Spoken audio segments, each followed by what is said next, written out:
உங்களுக்கு கலைஞர் கனவு இல்லம் வந்த சின்னமா, இந்த வீட்டு பிள்ளைகளுக்கு காலை உணவு திட்டம் கொண்டு வந்த சின்னமா, மகளிருக்கு மாதந்தோறும் 1000 ரூபாய் தந்த சின்னமா, 2 மாதங்களில் 2000 ரூபாயாக உயர்த்தி வழங்கப் போகின்ற சின்னமா, இந்த தமிழ் இனத்தையும் இந்த மண்ணையும் காக்கப் போகின்ற தலைவர் தளபதியாருடைய ஆதரவு பெற்ற வேட்பாளர் உங்களுக்கு வாக்கு சேகரிக்க வந்து கொண்டிருக்கிறார், உங்களுக்காக உழைத்திட வந்து கொண்டிருக்கிறார், உங்களுக்காக சட்டமன்றத்தில் குரல் எழுப்பிட வந்து கொண்டிருக்கிறார். அவருக்கு தலைவர் கலைஞரின் சின்னமாம் உதயசூரின் சின்னத்திலே உடைய பொன்னான வாக்கினை பொட்டான வாக்கினை செலுத்தி பெருவாரியான வாக்குகள் வித்தியாசத்தில் வெற்றியை செய்யுமாறு கேட்டுக்கொள்கிறோம்.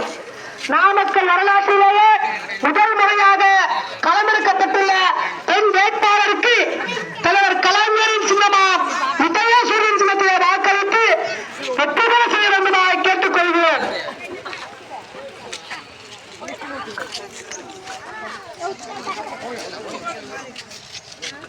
இந்த தமிழ் இனத்தையும் இந்த மொழியையும் காக்கின்ற தலைவர் முத்துவேல் கருணாநிதி ஸ்டாலினுடைய கருத்தை வலுப்படுத்த நாமக்கல் சட்டமன்ற தொகுதியில் முதலாக பெண் வேட்பாளரை களமிறக்கப்பட்டுள்ள அக்கா திருமதி கேபி ராணி அவர்களுக்கு உதயசூரியன் வாக்களித்து வெற்றி பெற செய்ய வேண்டுமாய் கேட்டுக்கொள்கிறோம்.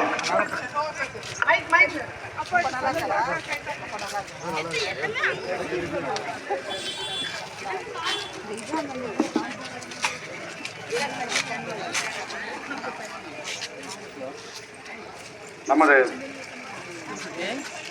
எர்ணாபுரம் பகுதி வாக்காளர் பெருமக்களே, திராவிட முன்னேற்ற கழகத்தினுடைய கழக நிர்வாகிகளே, பொதுமக்களே, சகோதர சகோதரிகளே, உங்கள் அனைவருக்கும் காலை வணக்கம். வரவிருக்கின்ற சட்டப்பேரவை தேர்தலிலே மதச்சார்பற்ற முற்போக்கு கூட்டணியுடைய வேட்பாளராக அருமை சகோதரி ராணி அவர்களை தமிழ்நாடு முதலமைச்சர் தளபதி ஸ்டாலின் அவர்கள் அறிவித்திருக்கின்றார்கள்.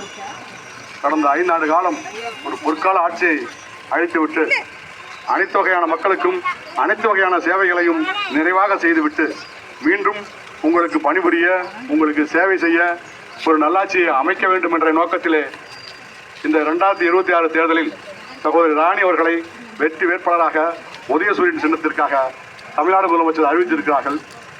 அவர்களை சட்டமன்ற உறுப்பினராக தேர்ந்தெடுத்து நீங்கள் சட்டசபைக்கு அனுப்பி இன்னும் ஒரு 5 ஆண்டு காலம் தமிழகத்திலே அனைவருக்குமான ஒரு சிறப்பான நல்லாட்சி நடைபெற நீங்கள் அனைவரும் உதயசூரியன் சின்னத்திலே வாக்களிக்க வேண்டும் என்று உங்களை எல்லாம் கேட்டுக்கொண்டு நமது வெற்றி வேட்பாளர் சகோதரி ராணி அவர்கள் உங்களிடையே உரையாற்றுவார்கள். எர்ணாபுரம் கிராம மக்கள் அனைவருக்கும் என்னுடைய காலை வணக்கத்தை தெரிவித்துக் கொள்கிறேன். எல்லாரும் நல்லா இருக்கீங்களா? நல்லா இருக்கீங்களா? நல்லா இருக்குங்க. எதனால கேட்கறேன்னு தெரியுதா? எல்லாத்துக்கும் மகளிர் உரிமை தொகை பணம் வருதுங்களா? மாசம் 1000 ரூபா எல்லாத்துக்குமே வருதா? யாராவது விடுபட்டு இருக்குதா? யாராவது விடுபட்டு தான் கை தூக்குங்க. ஓகே, ஒரு 5-6 பேர் தான் விடுபட்டு இருக்குது. 4 பேரா? ஓகே, உங்களுக்கெல்லாம் கண்டிப்பாக நான் வாங்கி தருவேன். யார் யார் விடுபட்டு இருக்குதோ தேர்தல் முடிஞ்சோன்னு வந்து என்னை பாருங்க, என் மேல் நம்பிக்கை வச்சு ஓட்டு போடுங்க. கண்டிப்பாக உங்களுக்கு நான் வாங்கி தருவேன். என்ன சொல்கிறோமோ அதை தான் செய்கிறவங்க தான் திமுக காரங்க. எனக்கு கட்சி தவிர வேற எதுவுமே வேலை இல்லை. நான் பிஸ்னஸ் மேன் இல்லை, கட்சி தான்.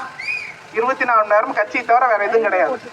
அதனால கவலைப்படாமங்க, என்னை நம்பி ஓட்டு போடுங்க.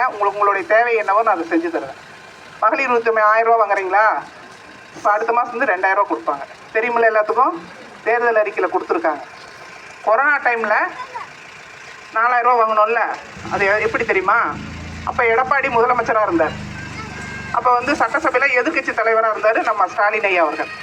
அப்போ வந்து கேட்குறாரு, இது மாதிரி கொரோனாலாம் இருக்குது, மக்கள் ஜனங்க கஷ்டப்படுறாங்க, எதிர்கட்சியில் பேசுகிறாங்க, கூட்டத்தில் சண்டை வருது சட்டசபையில். அப்போ வந்து பேசும்போது அவர் சொல்கிறாரு, மக்கள்லாம் வெளியில் போகாமல் சாப்பாட்டுக்கு இல்லாமல் ரொம்ப கஷ்டப்படுறாங்க, ஒரு ரேஷன் கார்டுக்கு ஒரு 5000 ரூபா கொடுத்தா கூட சமாளிச்சுக்குவாங்க. அதனால் முதலமைச்சர்கிட்ட எடப்பாடி முதலமைச்சர் ஆகும்போது கேட்கும்போது அவர் சொல்கிறாரு, என்னால் அவ்வளோதான் முடியும், 1000 ரூபா தான் கொடுக்க முடியும், நீங்கள் வந்தால் கொடுங்க அப்படின்னாரு. நம்ம வந்தோம், கொடுத்தோம். 4000 ரூபா வாங்கணும்லம்மா. கொரோனா டைமில் 2000 தடவை கொடுத்தாங்கல்ல, அப்போ இருந்து இது வரைக்கும் என்ன சொன்னமோ அதெல்லாம் செஞ்சிட்ருக்கோம். தொடர்ந்து மகளிர் உரிமை தொகை வருது. அரிமா ஸ்லைட் போடுறோன்னு சொன்னால் அதையும் செஞ்சுருக்கோம். போட்டிருக்காரா இல்லையா எம்பி? வந்தாரு போட்டு கொடுத்தாருல்ல, நம்ம நீங்களாம் கேட்டீங்க, உடனே போட்டு கொடுத்தாரு. அப்போ வர்றேனாரு, கொஞ்சம் வெளியில் போயிருக்காரு, வந்துருவார் அவர். அதனால் குழந்தைங்களாம் காலை உணவு திட்டம் சாப்பிட்றாங்க. 5வது படிக்கிற வரைக்கும் தான் சொல்லியிருந்தாங்க. இப்போ 8வது படிக்கிற பசங்க வரைக்கும் காலை உணவு திட்டம் உண்டு. காலேஜில் படிக்கிற பசங்க பிள்ளைங்க எல்லாத்துக்கும் மாதம் 1000 ரூபா, அடுத்த மாதத்துலேருந்து 1500 ரூபா. இப்படி ஒன்றொன்னா பார்த்து பார்த்து நமக்காக செய்து கொண்டிருக்கிறார் ஆட்சி. பெண்களுக்காக, பெண்கள் வளர்ச்சிக்காக இந்த பகுதியில் ஒரு பெண் வேட்பாளராகவும் என்னையெல்லாம் உங்களிடம் ஒப்படைத்திருக்கிறார். ஏன்னா இது வரைக்கும் யாருமே வந்து பெண் வேட்பாளராக உங்கள்கிட்ட நான் எம்எல்ஏவுக்கு நிற்கிறேன் அப்படின்னு சொல்லி யாருமே உங்கள்கிட்ட வந்து கேட்டதில்லை. நாமக்கல் சட்டமன்றத்தில் முதல் பெண் வேட்பாளராக உங்களிடம் வந்து உங்கள் சகோதரியாக ஓட்டு கேட்குறேன். நீங்கள்லாம் உதயசூரியனுக்கு ஓட்டு போடணும், மீண்டும் ஆட்சி வர வேண்டும். அது மட்டுமல்ல, இந்த 8000 ரூபாய்க்கு ரேஷன் இந்த இது முடிஞ்சோன்னா, தேர்தல் முடிஞ்சோன்னா ஒவ்வொரு கார்டு வச்சுருக்கிறவங்களுக்கும் 8000 ஒரு கூப்பன் தருவாங்க. அந்த கூப்பனில் நம்ம முதல்ல என்ன பண்ணுவாங்க, கிரைண்டர் கொடுப்பாங்க, மிக்சி கொடுப்பாங்க, இப்போ அப்படி இல்லை, 8000 கூப்பன் கொடுத்துருவாங்க. நம்ம வீட்டுக்கு என்ன தேவையோ அது நமக்கு தான் தெரியும். நமக்கு ஒருத்தருக்கு கிரைண்டர் வேணும், ஒருத்தருக்கு மிக்சி வேணும், அதனால் என்ன வேணுமோ நம்ம கடையில் கொடுத்துட்டு வாங்கிக்கலாம். அது மாதிரி நம்மளுடைய தேவை இருந்து நமக்கு செய்கின்ற ஒரே ஆட்சி திராவிட மாடல் ஆட்சி தான், ஸ்டாலின் ஐயா தான்.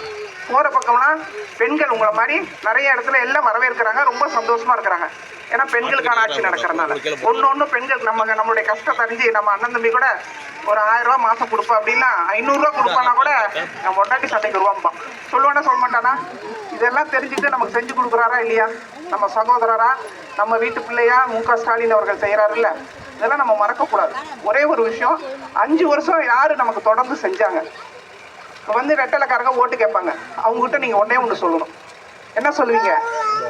100 நாள் வேலை வாய்ப்புக்கு அந்த வேலைக்கு போகிறோம்ல, குட்ட வேலைக்கு போகிறோம்ல, அது வர்றதில்லை. இல்லை யாராவது வேலைக்கு போகிறீங்களாம்மா? போகிறீங்களா? எவ்வளோ நாள் போகிறீங்க? போகிறதே இல்லை. அது காரணம் யார்? எடப்பாடி கிட்ட போய் இப்போ கூட்டணி வச்சிருக்கிறது யாரு? மோடி கிட்ட போய் கூட்டணி வச்சிருக்கிற யாரு? எடப்பாடி. அவர் கேட்கலாம்ல, தேர்தல் வருது, எங்களுக்கு வந்து நீங்கள் தேர்தலில் நான் போய் மக்களை பார்க்கணும், இந்த 100 நாள் வேலை வாய்ப்பெல்லாம் கொஞ்சம் பண்ணி கொடுங்க அப்படின்னு கேட்டுருந்தா உங்கள்கிட்ட நீங்கள் வந்து அவங்க வந்து ஓட்டு கேட்கலாம். அவங்க வந்து கேட்கவும் இல்லை, அவங்க செய்யவும் இல்லை. அவர்கிட்ட அவர் பிரச்சனையை பேசவே சரியா இருக்குது. போய் அவர்கிட்ட மண்டிட்டு கேட்டுக்கிட்டு இருக்கிறதுக்கு, ஐயா சாமி என்னை காப்பாத்துன்னு கேட்கறதுக்கு தான் எடப்பாடிக்கு நேரம் இருக்குது ஒழிய நம்மளுடைய மக்களுடைய பிரச்சனையை கவனிக்கிறதுக்கு அவங்க எந்த நேரமும் இருக்காது. அதனால் இதெல்லாம் மனதில் வைத்துக்கொண்டு ஒன்னே ஒரு விஷயம் நீங்கள் சிந்தனை பண்ணணும். 5 வருஷம் நம்ம யார் நமக்கு செஞ்சா, நம்ம கஷ்டத்தில் யார் பங்கு எடுத்துக்கிட்டா, யார் ஆட்சிக்கு வந்தால் நமக்கு செய்வாங்க, மறுபடியும் யார் ஆட்சிக்கு வரணும் அப்படிங்கிறத நீங்கள் தெரிஞ்சுக்கணும். தெரிஞ்சுக்கிட்டு நீங்கள் ஓட்டு போடுங்க. தொடர்ந்து ஸ்டாலின் ஐயா வந்தால் மட்டும்தான் இந்த பெண்ணினத்தை காப்பாற்ற முடியும், இந்த தமிழகத்தையும் காப்பாற்ற முடியும். ஏன்னா இப்போ இதில் மணிப்பூரில் நடந்தது இல்லை, பெண்களுக்கு கொடுமை, ரோட்டிலேயே பெண்களை சீலையெல்லாம் அவுத்துட்டு ரொம்ப கொடுமைப்படுத்தினாங்க. மோடி மட்டும் இங்கே வந்து கால் ஊனிட்டா நம்ம தமிழக பெண்களுக்கு இதுதான் நிலைமை. இதெல்லாம் மனசில் வச்சுக்கணும். ஒன்று நம்ம சிந்திக்கணும். டிவியில் எல்லா விஷயத்தையும் பார்க்குறோம். அதனால் இதெல்லாம் மறக்காமல் நீங்கள் வந்து யோசனை பண்ணி, வீட்டில் போய் யோசனை பண்ணி, 5 ஆண்டு காலங்கள் யார் திட்டங்கள் மக்களுக்கு நேரடியாக செய்கிறதுக்கு, ஒரு ஓஏபி வாங்குகிறோம், பணம் வருது, முதல்ல போஸ்ட்மேன் வர வரைக்கும் வெயிட் பண்ணுவோம். வேலைக்கு போகாமல் போஸ்ட்மேன் வரணும், 500 1000 ரூபா நமக்கு அந்த ஓஏபி வரும் அப்படின்னு சொல்லி வெயிட் பண்ணுவோம். இப்போ அப்படி இல்லை, நம்ம அக்கௌண்ட்டுக்கு பணம் வருது, நம்ம செல்லில் மெசேஜ் வருது, நம்ம போய் பேங்க்கில் எடுத்துகிட்டு செலவு பண்ணுறோம். இப்படி ஒன்று நமக்கு நேரடியாக கிடைக்கிற மாதிரி ஒவ்வொரு திட்டங்களாக செஞ்சுட்டு இருக்காங்க. இதெல்லாம் மறக்காமல் நீங்கள் எல்லாம் உதயசூரியன் சின்னத்தில் வாக்களித்து 2வது முறையாக கழக தலைவர் அவர்களை முதலமைச்சராக்க வேண்டும். உங்கள் வீட்டு பிள்ளையாக, உங்கள் சகோதரியாக என்னை நினைத்து எப்போ வேணாலும் என்னை வந்து பார்க்கலாம். எம்எல்ஏ ஆஃபீஸ் பின்னாடியே எங்கள் வீடு இருக்குது. அதுவும் இல்லாமல் மாதம் ஒரு முறை உங்களை வந்து நேர்லையும் நான் பார்ப்பேன். இங்கே இருக்கிற பிரச்சனைகளை நான் தெரிஞ்சுட்டு உங்களுக்கு சேவை செய்வேன் என்பதையும் தெரிவித்துக் கொண்டு, நீங்கள் எல்லாம் உதயசூரியன் சின்னத்தில் வாக்களித்து என்னை பெறுவார் வாக்கு வித்தியாசத்தில் வெற்றி பெற செய்ய வேண்டுமா, இவங்களெல்லாம் அன்போடு கேட்டுக்கொள்கிறேன். நன்றி, வணக்கம்.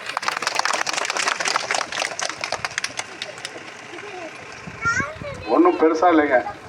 கடந்த 5 ஆண்டு காலமாக தலைவர் ஸ்டாலின் தலைமையில் ஒரு ஆட்சி நடைபெற்று கொண்டிருக்கிறது. இந்த ஊராட்சியில் உங்களுடைய தலைவர் மாரப்பனவர்கள் 5 ஆண்டு காலமாக இந்த ஊராட்சிக்கு மிகப்பெரிய சேவை. எனக்கு தெரிஞ்சு கடந்த 30 ஆண்டு காலத்தில் எந்த தலைவரும் இந்த எர்ணாகுளத்தில் இவ்வளோ பணிகள் செஞ்சதில்லை. கிட்டத்தட்ட 10 கோடி ரூபாய்க்கு மேலே அவர் வேலை செஞ்சிருக்காரு. 10 கோடி ரூபாய் பணிகள் இந்த ஊராட்சியில் நடைபெற்றிருக்குது. அதுக்கு காரணம் தலைவர் ஸ்டாலின். இவர் கேட்ட நிதியெல்லாம் அவர் கொடுத்தாரு. தொடர்ந்து நீங்கள் சந்தோஷமா இருக்கணும்னா ஸ்டாலின் ஆட்சிக்கு வரணும். இதே மாதிரி தலைவராக இருந்து உங்களுக்கு கேட்கறதெல்லாம் செஞ்சு கொடுப்பாருன்னு ஒரு உறுதியை கொடுத்துக்கிட்டு நன்றி சொல்லி விடுகிறோம். நன்றி.